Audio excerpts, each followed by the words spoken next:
Kester Wilkinson. I'm one of the event managers for Extreme E. This year we got 5 races: Saudi Arabia, Senegal, Greenland, Brazil and Argentina.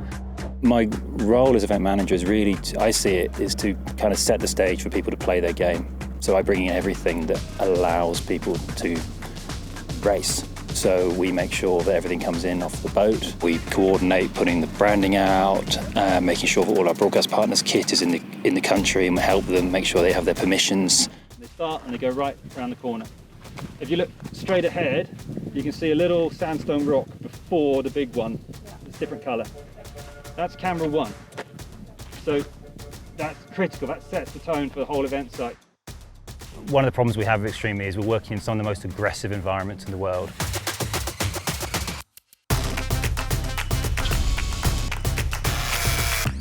We need tools that can cope with the sand and the dust in Saudi Arabia.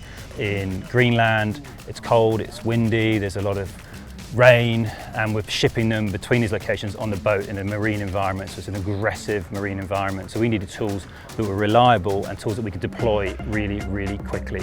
So most of the Bosch tools that we got are cordless, which means we can get them out of the boxes and use them straight away. They're holding their charge on the ship till they get here, and we all come with spare rechargeable kit, and so it's super easy to charge them up quickly. The chargers are interchangeable, so we can just pick up a battery from one thing, put it on another thing. It's super easy. We found it's just small stuff. They come in neat boxes. The boxes stack really well, so we can fit them in our boxes and ship them really easily. As any event site, there's a lot of on-site fabrication, because even if you want a generic approach, every site is unique and has unique challenges. So we're doing a lot of woodwork, we're doing a lot of metal work, so we're using grinders, we're using drills, we're using chop saws, so a lot of fabrication on site. So we just sort of provide crudely the field of play, sporting, deliver the racing and the safety and the coordination, all of that, but we just give the infrastructure that allows people to do that. And then on the event weekend, when you've got this little village which has popped up here, we, on the event side, keep it running.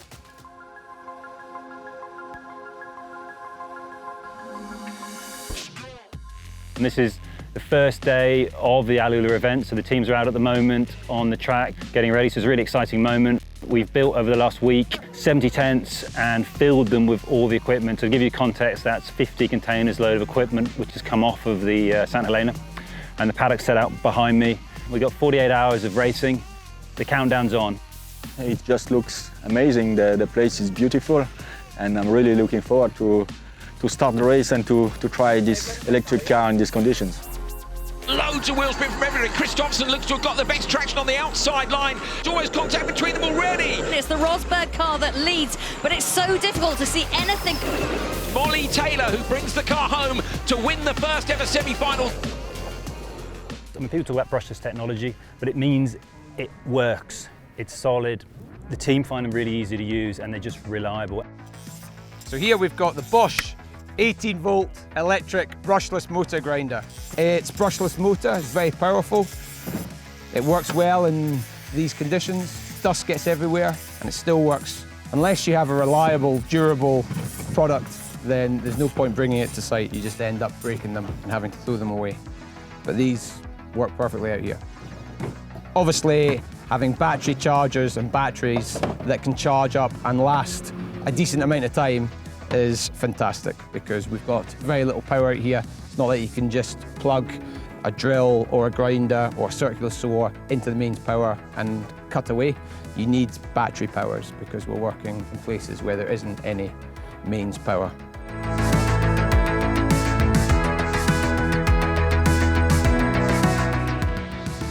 When we broadcast, we have to make sure we have no breaks in the chain. So if a satellite goes down, we have another satellite. And we need the same from our kit. If a tool breaks, we have to have another tool. The Bosches are not breaking. We have spares, but we're not getting them out of the box.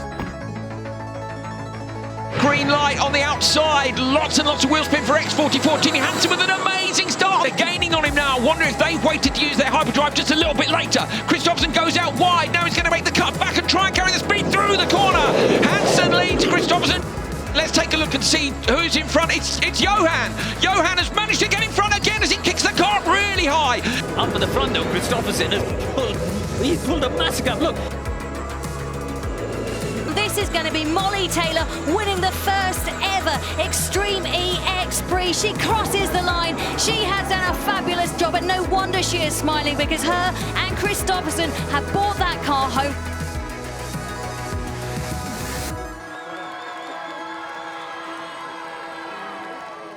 Sunday night, we need to break this all down, put it back in the containers, get it on the St. Helena, through the Suez Canal, and take it out again in Senegal and repeat it. And having tools that we know we can get them out and they'll work in a month and a half time in Senegal is absolutely essential, and we're delighted we've got Bosch to help us do that.